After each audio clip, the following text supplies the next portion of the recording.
Hello everybody, welcome back to Let's Play Pokemon Platinum. In the last episode we got the HM Fog and Zep evolved, and that was pretty much all that was significant.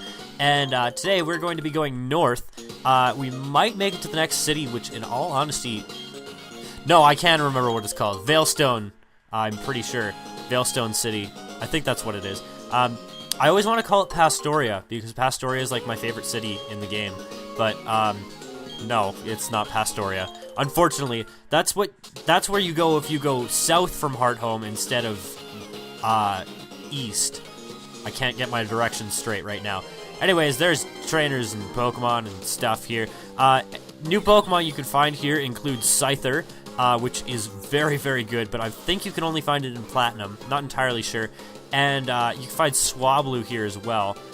I think you can find Machoke too. But Swablu is probably the best thing that you can find here, because Swablu kicks some major ass, and I love it, and it's a great Pokemon. Now, if I remember correctly, there's one trainer on this route that you can use to grind the living crap out of your Pokemon. Basically, there's somebody who has like a Happiny, and Happiny is extremely weak and gives a ton of experience. So basically, what you can do is you can use the Versus Seeker, just like run up and down the route, and then battle this guy over and over and over and over and over again until you are sufficiently leveled, because Happiny gives an absurd amount of experience. Like, if you thought Ponyta gave a lot of experience, man, you got another thing coming. I gotta say that to you. Jesus. But yeah, the thing about Happiny is that it's got a lot of HP, and it is only weak to physical attacks, so if you try and use special attacks on it, you're gonna have a bad time. I'm just gonna say that right now. But there seem to be a lot of double battles in this area, not like specifically this route, but like in the area in general. And yeah, as I said in the last video, I didn't really show it. Basically, like if you put seals on your Pokeballs, which I don't think you can actually do until like the town with the 8th badge, then you can have designs like those hearts popping out of your Pokeballs whenever your Pokemon come into battle, which can possibly be quite annoying and possibly be very cool. I'm not really sure what you're into or whatever. But yeah, I don't know, it's very unique, I will say that. I've just never found myself doing it, so yeah, I don't really feel the need. I also had my hand down my pants there, just like really awkwardly. I don't really know why I felt the need to say that, but like, I had my hand down my pants and I wasn't like playing with the game. I was like doing other things. Actually, no, I wasn't doing other things. I have a guitar pick in my pocket. That was actually what I was doing. And yeah, I have this thing whenever I have guitar picks, is that I will always fiddle with them, and I'm terrible with that. Like, I'll sit there and I'll fiddle with them and I'll fiddle with them, like, forever. And you know what's really cool is, I went to go see a band, well, I went to a concert, in, like, this last weekend, and I don't know, it's probably gonna be like Friday or Saturday by the time this video goes up, so I don't know if it's gonna be significant, but like last weekend, like Labor Day long weekend, I went to this concert, and it was only supposed to be for one day because we only bought tickets for one day, but it was a 2-day like music festival thing. And when we got in, they accidentally gave us the wrong wristbands, so we got free 2-day passes for the price of 1-day passes. So like, on the one day that I wanted to go, there were a couple bands that I wanted to see. I wanted to see Stars, which I don't know if anybody knows who they are. Yeah, look at that, 1,255 experience, and you can battle this guy as many times as you want, which is ridiculous. There was Stars, there was the Airborne Toxic Event, Death Cab for Cutie, and Jack White. Now, those are all bands that, well, Airborne Toxic Event and Death Cab for Cutie were mainly the ones that I went to see. Yeah, I bought tickets for that day, and they accidentally gave us a 2-day wristband, so we got in the second day for free, and my friend's sister gave us free tickets, so it was like, we had extra tickets when we only paid for like 1 day. We had extra full weekend tickets, which was ridiculous. We tried to give them away for free, and like, people would not take them. Like, you literally could not give these tickets away. It was ridiculous. But yeah, I had a really good time, and on the second day, we got to see Cage the Elephant and Foster the People, which was awesome. Cage the Elephant played a better show, but like the crowd was better for Foster the People. I like Cage the Elephant better anyways, but like, man, that was like really, really good. Like, getting in the second day for free. And Tegan and Sarah were headlining. I don't know if anybody knows who they are. They're like a local band. So like, they were like one of the headliners. And if they were playing anywhere else, they would have been like a really, really small band. Like, I think they played like Coachella or something like that, and they were like the first band of the day. There was also the Arctic Monkeys, who, in all honesty, I could not be bothered to wait like 3 hours for their show, so we just left before they went on stage. Also, I don't really like the Arctic Monkeys, so it was like, whatever. I basically got free tickets anyways, so it was like, I don't really feel like I'm getting robbed or anything like that if I leave. So, yeah, I don't know. I sort of thought that was all really cool. By the way, I'm keeping these battles in because they're all, like, really short. That's the main reason. I want to get rid of this Rapidash as fast as possible because that thing is going to wreck my shit, like, so fast. You have no idea. And the Ponyta is not really doing any favors for me either, so I don't know if the Ponyta is going to be, like, a threat or anything like that. Apparently bigger threat than the Rapidash, because the Rapidash is just going to use a crappy move. Like, I like Fire Spin on Pokemon that aren't weak to fire, like, I don't know, like water types, because it traps them in and it does cumulative damage, or at least I thought it did. Maybe it doesn't. Maybe I'm just nuts. I don't know. Either way, hopefully this Ponyta will be dead this turn and won't kill Turtree. That would be very nice. I should probably stick out Booger at some point because Booger's getting a little bit low on the levels there, and Turtree died. So yeah, I'll toss out Booger there. It's Booger there. I don't know. Is that like a name, Booger there? I don't really know. Anyways, yeah, this battle's probably just not that interesting. So I'm gonna meet you outside of the battle. I don't know why I'm doing that because I actually just won. So yeah, and Snuggles leveled up, which I don't know. I try and leave all the level ups in. Like, even if I go and battle people off screen, I try and leave as many in as I possibly can, but sometimes it just doesn't work out. Sometimes I just forget to record, like, the off-screen battles. Now, on this route, I basically battled everyone already.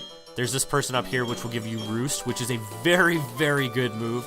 Not only does it heal half of your HP, but it also eliminates your flying subtype for one turn. So basically, if you have a Pokemon that's Thunderbolting you repeatedly, Thunderbolt's gonna do half as much damage, essentially. Unless you're like a Gligger, in which case it's gonna do nothing anyways, so yeah. Okay, so if we come up here, we see there are Psyduck blocking the road, and they're standing firm, and they aren't inclined to move at all. And same with that one. So yeah, there's nothing we can do about that right now. But if we come in this house here, this is really awesome. This is why I've been holding off on buying potions and stuff. What are you doing? How are you doing? You can buy Moo Moo Milk. It's $500 a bottle. I meant to buy a dozen because it's just quicker that way. I'm going to buy 60 of these. Well, 61 now.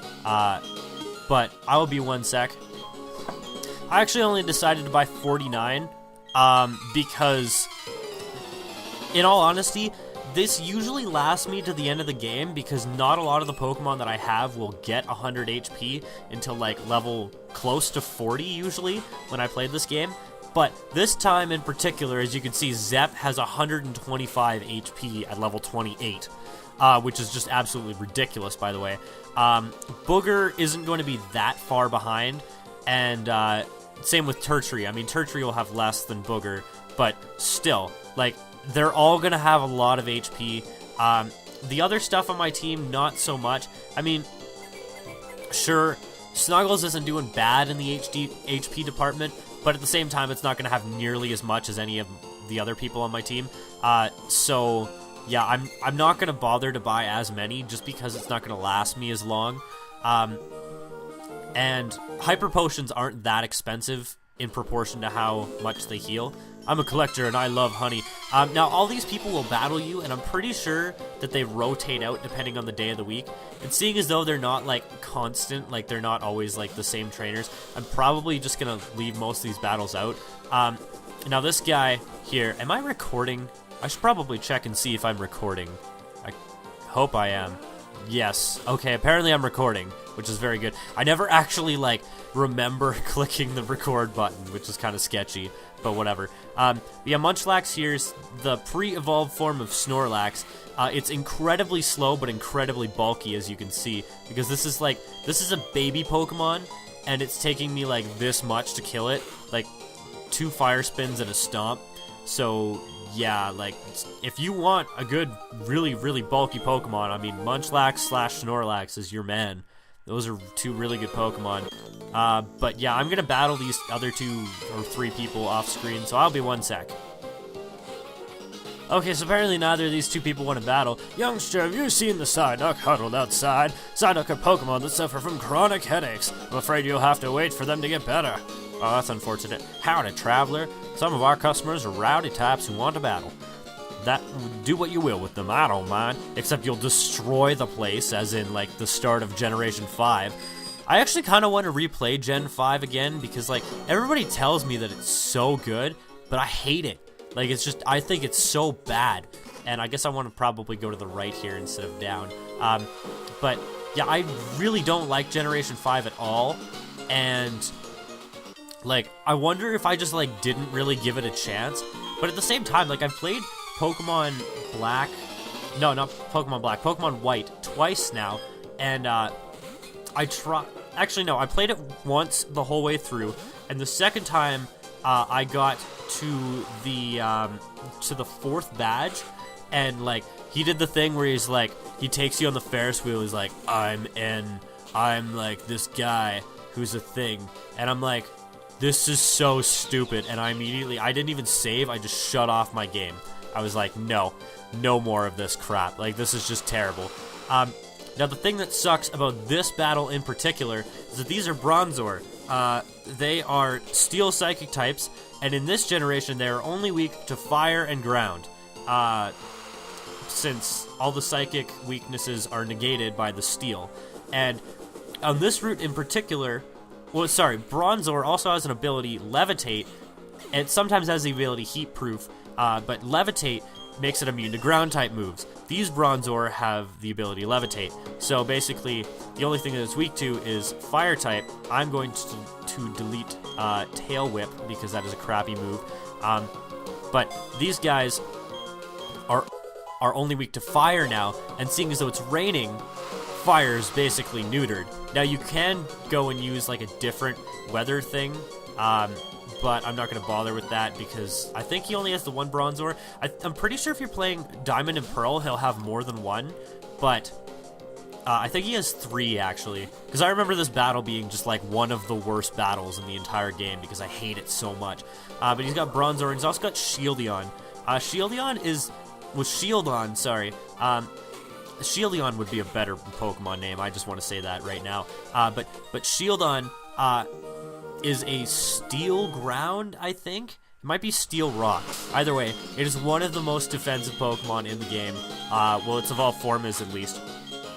And, yeah, you want to watch out for that. That's the other fossil Pokemon that's not, Cranidos/Rampardos. And it's kind of weird in this game how, like, one of the fossil Pokemon has the highest attack in the game, and the other one has, like, the highest defense in the game, besides Shuckle, of course, because Shuckle is just ridiculous. But yeah, like, I just sort of find that strange is all. And now that we have Cut, we can bypass that trainer down there in the grass and all that jazz, and go and battle this guy instead and get an item. I'm okay with that, actually. You came along with your heart pounding. You think you can win like that? Yeah. Okay, Booger grew to level 25 there. I gotta say that the rain is definitely helping Booger's Water Pulse attack thingy. Fist Plate, that's not going to be important until a little bit later. The power of the defeated giants infuses this plate. Okay, so they've been defeated, so they're useless now. Crap, I didn't want to do that.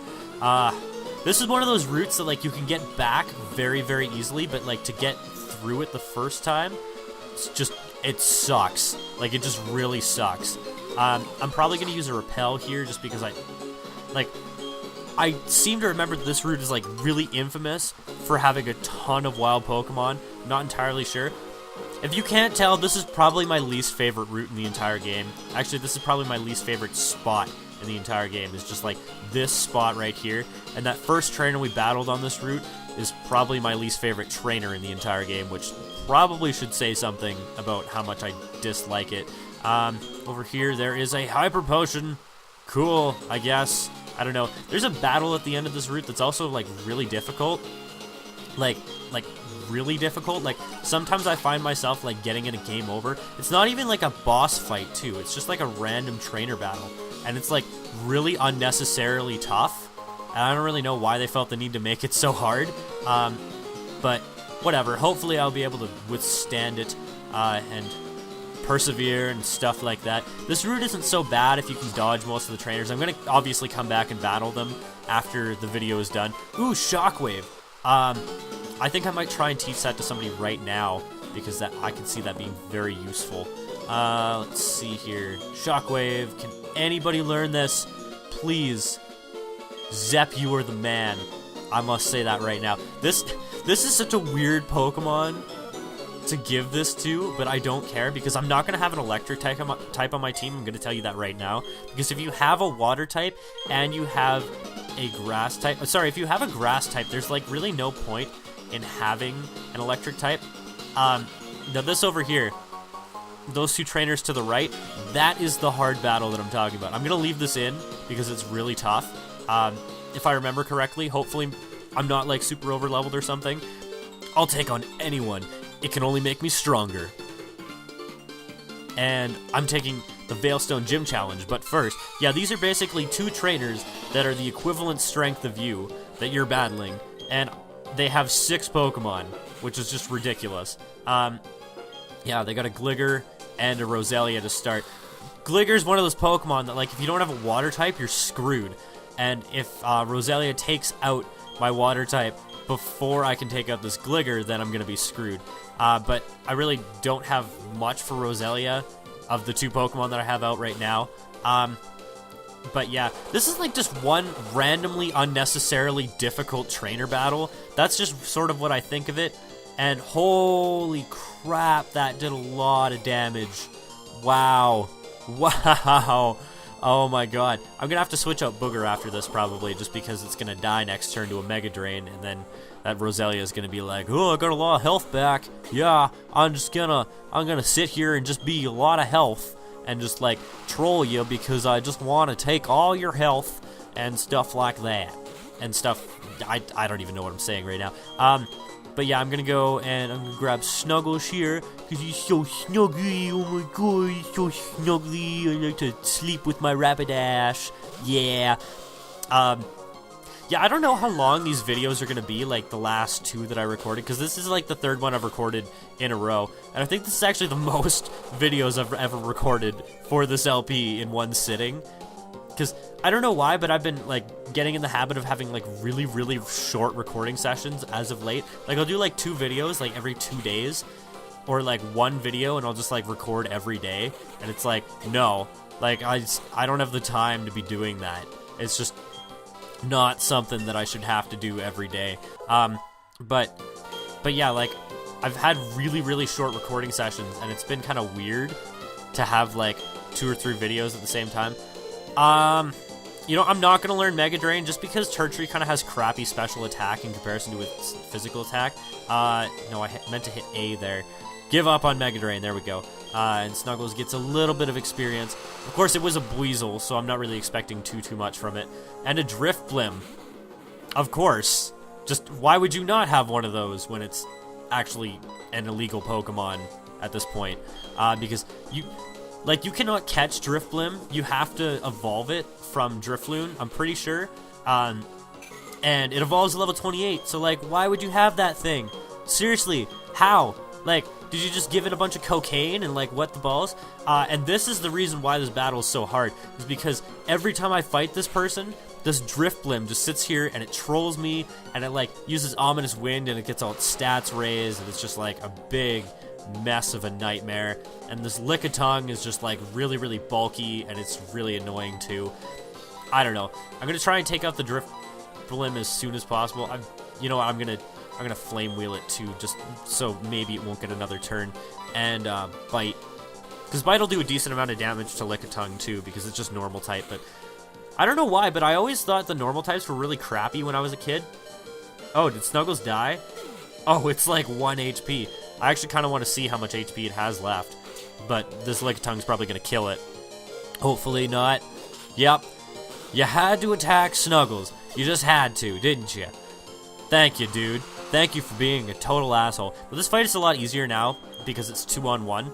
I'm going to send out Booger because Driftblim is higher level and I want the experience to be like more neutral. I don't know. That doesn't really make any sense. Razor Leaf would probably do a decent amount. See, I seem to remember like moves that hit both opponents in double battles. They seem to like only do half to each opponent, which is weird. Dude, don't die. Don't die. Don't die. Don't die. Oh my god. Do you have 1 HP? How many times has this happened in this battle?